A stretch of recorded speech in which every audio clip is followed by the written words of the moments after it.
ಎಲ್ಲರಿಗೂ ನಮಸ್ಕಾರ. ಸಾಯಿಸ್ ಕಿಚನ್ಗೆ ಸ್ವಾಗತ.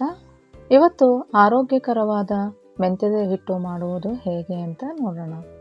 ಮೊದಲಿಗೆ ಒಂದು ಬಾಣಲೆಗೆ 1 ಲೋಟದಷ್ಟು ಕಡಲೆಬೇಳೆನ ಹಾಕ್ಕೊಳ್ತಾ ಇದ್ದೀನಿ. ಇದನ್ನು ಮೀಡಿಯಂ ಫ್ಲೇಮ್ನಲ್ಲಿ ಚೆನ್ನಾಗಿ ಹುರ್ಕೋಬೇಕಾಗತ್ತೆ. ಹಾಗೆ ಇದು ಬಣ್ಣ ಬದಲಾಗೋ ತನಕನೂ ನಾವು ಇದನ್ನು ಹುರ್ಕೋಬೇಕು. ಈಗ ಇದಕ್ಕೇನೆ ನಾನು 1 ಹಿಡಿಯಷ್ಟು ಕರಿಬೇವನ್ನ ಹಾಕಿ ಜೊತೆಗೆ ಹುರ್ಕೊಳ್ತಾ ಇದ್ದೀನಿ.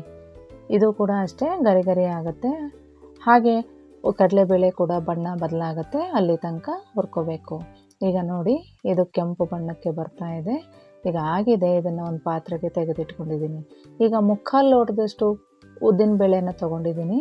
ಇದನ್ನು ಕೂಡ ಅಷ್ಟೇ ಮೀಡಿಯಂ ಫ್ಲೇಮ್ನಲ್ಲಿ ಚೆನ್ನಾಗಿ ಹುರ್ಕೋಬೇಕಾಗತ್ತೆ. ಈಗ ನೋಡಿ, ಬಣ್ಣ ಬದಲಾಗಿದೆ, ತೆಗೆದಿಟ್ಕೊಳ್ತಾ ಇದ್ದೀನಿ. ಈಗ ಇದಕ್ಕೇನೆ ಒಂದು ಅರ್ಧ ಲೋಟದಷ್ಟು ಗೋಧಿನ ಹಾಕಿ ನಾನು ಹುರ್ಕೊಳ್ತಾ ಇದ್ದೀನಿ. ಇದು ಸಿಡಿಯುತ್ತೆ, ಅಲ್ಲಿ ತನಕನೂ ನಾವು ಹುರ್ಕೋಬೇಕು. ನೀವು ಗೋಧಿ ಆದರೂ ತೊಗೋಬೋದು ಅಥವಾ ಗೋಧಿ ನುಚ್ಚು ಕೂಡ ತೊಗೊಂಡು ಹುರ್ಕೋಬೋದು. ಈಗ ಒಂದು ಅರ್ಧ ಲೋಟದಷ್ಟು ಹೆಸರುಬೇಳೆನ ಹಾಕಿ ಚೆನ್ನಾಗಿ ಹುರ್ಕೊಳ್ತಾ ಇದ್ದೀನಿ. ಇದು ಕೂಡ ಅಷ್ಟೇ ಬಣ್ಣನೂ ಬರುತ್ತೆ. ಈಗ ಅಕ್ಕಿ ಹಾಕ್ತಾ ಇದ್ದೀನಿ ಅರ್ಧ ಲೋಟದಷ್ಟು. ಅದು ಕೂಡ ಅಷ್ಟೇ ಈ ಟ್ರಾನ್ಸ್ಪರೆಂಟ್ ಕಲರ್ ಇರೋದು, ಅದು ಒಂದು ಸ್ವಲ್ಪ ಬಿಳಿಯಾಗಿ ಬದಲಾಗುತ್ತೆ, ಅಲ್ಲಿ ತನಕನೂ ನಾವು ಹುರ್ಕೋಬೇಕಾಗುತ್ತೆ. ಈಗ ಇದು ಆಗಿದೆ.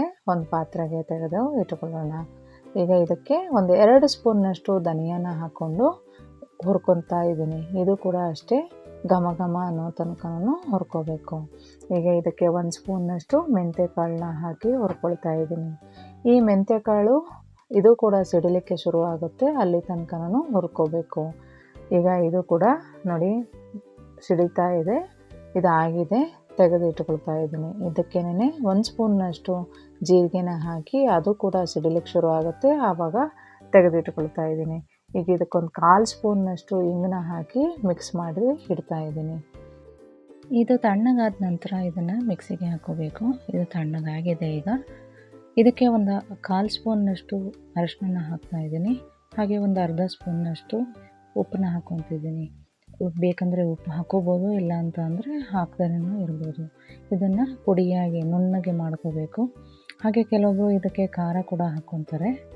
ನಾನಿಲ್ಲಿ ಖಾರ ಹಾಕ್ಕೊಂಡಿಲ್ಲ. ಕೆಲವೊಂದು ಸಲ ನಾವು ಮೆಣಸಿನ್ಕಾಯಿ ಅಥವಾ ಬೇರೆ ಮಸಾಲೆ ಹಾಕಿದಾಗ ಖಾರ ಹಾಕಬಾರ್ದು, ಅದಕ್ಕೋಸ್ಕರ ನಾನು ಹಾಕ್ಕೊಂಡಿಲ್ಲ.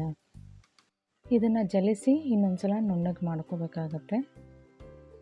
ಮೆಂತ್ಯದ ಹಿಟ್ಟು ರೆಡಿಯಾಗಿದೆ. ಈಗ ಇದು ಬಿಸಿ ಅನ್ನದ ಜೊತೆಗೆ ತುಪ್ಪ ನಿಂಬೆಹಣ್ಣು ಹಾಕ್ಕೊಂಡು ತಿನ್ನಲಿಕ್ಕೆ ಚೆನ್ನಾಗಿರುತ್ತೆ. ಹಾಗೆ ಇದನ್ನು ಗೊಜ್ಜು ಮಾಡಲಿಕ್ಕೂ ಉಪಯೋಗಿಸ್ಕೋಬೋದು. ಧನ್ಯವಾದಗಳು.